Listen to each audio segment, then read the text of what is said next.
Hey guys, welcome back to another video. Today we're going to be looking at changing the radiator on the JZS171, which is the Toyota Crown chassis. When it comes to cars like this, it's obviously sometimes quite difficult to find parts because the car was never sold in the UK or wherever you might be. What you can do, as you probably know, is trying to find a car that shares similar components. So what I've got here is a radiator from a JZX100, which funny enough was never sold here in the UK either, but it's something that is readily available. So the reason why you would want to change a radiator on one of these cars is because the plastic goes really brown and brittle. Let's just have a quick look. So that's the 1JZ with a turbo, and the obviously reason why they get like this because the turbo cars run that little bit hotter, so the plastic goes this really kind of weird light brown color, and that's obviously a sign that the plastic is becoming quite brittle. So it's time to change the radiator. I'm not 100% sure whether the radiator is going to fit, but I fitted a JZX100 radiator onto a JZX110, which essentially is the same chassis as the JZS171. So let's have a quick look at the new radiator. Okay, so I paid £110, which would be what,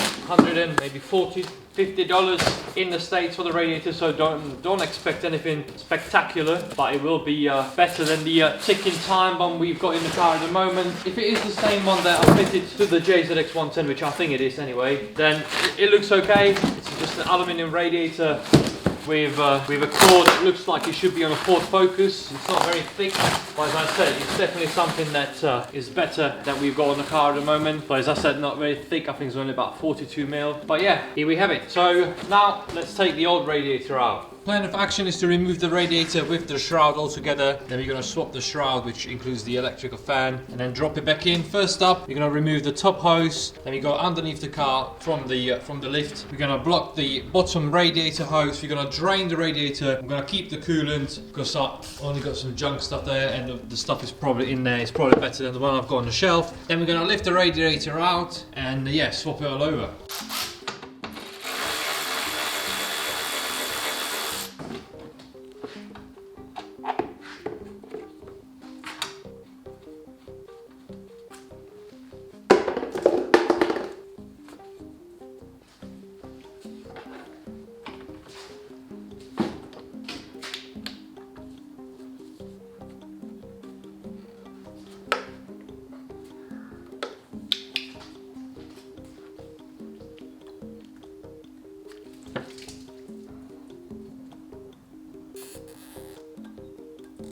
Be good if I do that instead.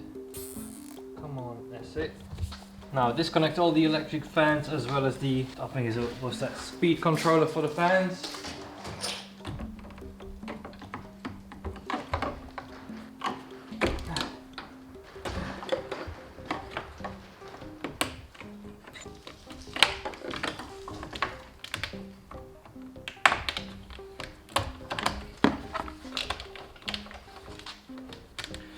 We got this weird thing I always struggle with, which is like a ducting for the ECU box, so I say keep the ECU cooler.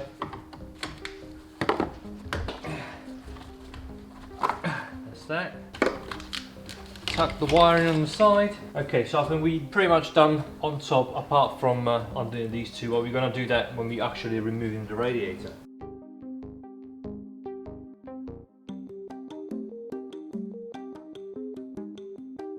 Next up from underneath, I've got a radiator hose clamp, so we're going to clamp the bottom hose and then drain the rest of the radiator.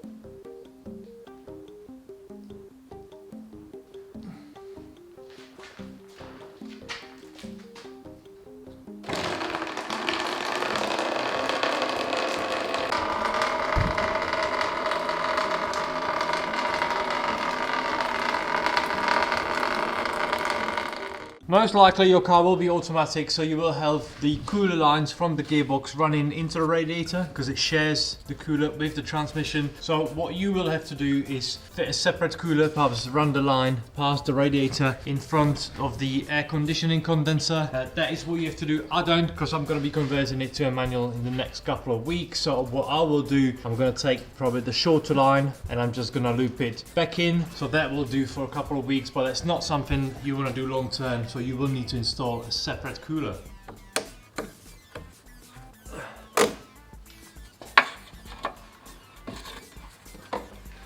In theory there should be no coolant coming out. Sure there will be a little bit. No, voila.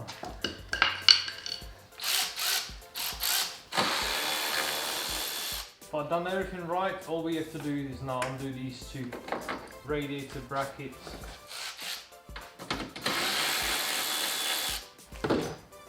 And it should just lift up.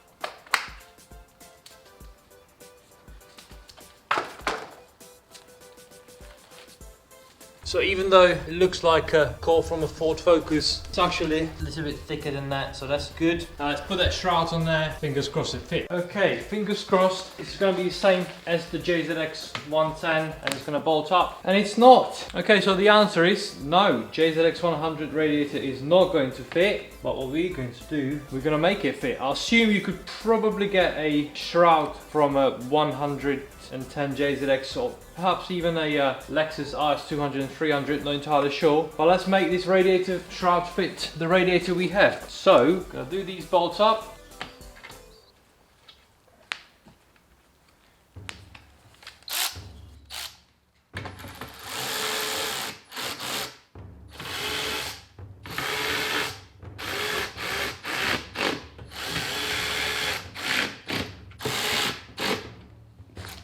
Okay, so we need to cut a little bit off here to clear the hose. And then we've got 1, 2 bolt holes. Once we clear that, we can perhaps mark and drill through the plastic. Oh well, sometimes you win, sometimes you lose, but I'm sure we can make this fit and work. It's going to be better than the radiator that was already in the car.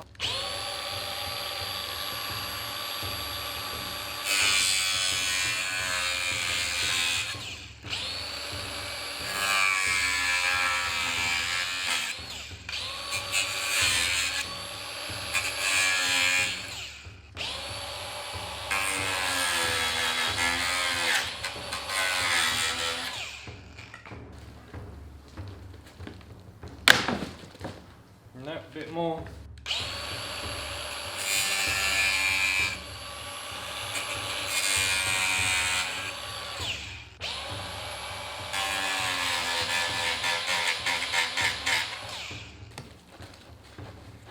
Okay, please don't judge me.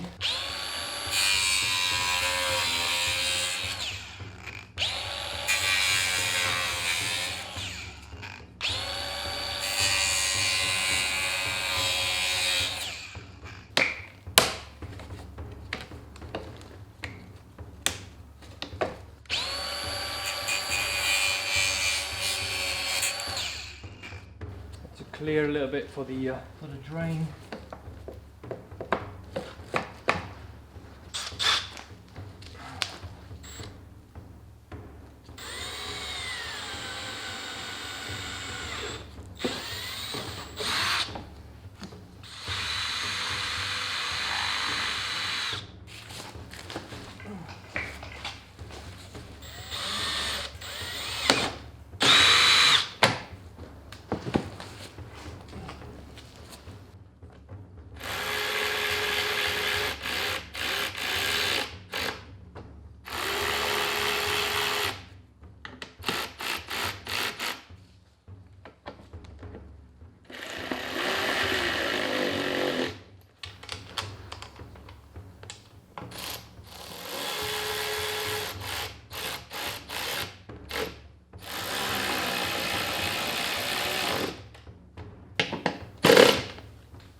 Okay, now the radiator's mounted, we can drop it in. It's obviously going to sit a little bit lower. So we'll need to come up with a solution for the top brackets here.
So I welded these little brackets on. It's getting better, the welds, but it's not quite there yet. I need to practice a lot more. Now, as the Haynes manual says, fitting is the reversal of removal, which in most cases it's true. So we're gonna put the pipes on, plug the electrics on, see if we can make this weird little ducting fit as well. Not entirely sure because the radiator sits that a little bit lower, and then fill it up and run it. So let's connect the pipes up.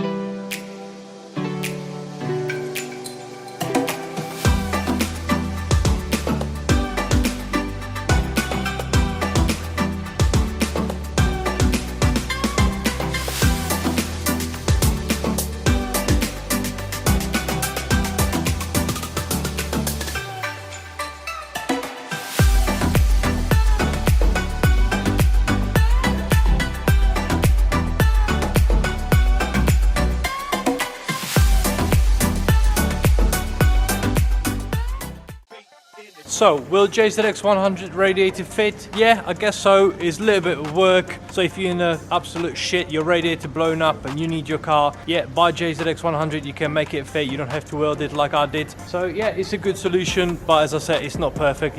If you've got a bit of an OCD, it's probably not a good idea for you to get this radiator. Now I'm just getting the car warmed up, gonna drive it home, gonna check the level once it cools down again. I'm taking some water with me, it's always a good practice. And I will see you guys next time for whatever it might be. See you later.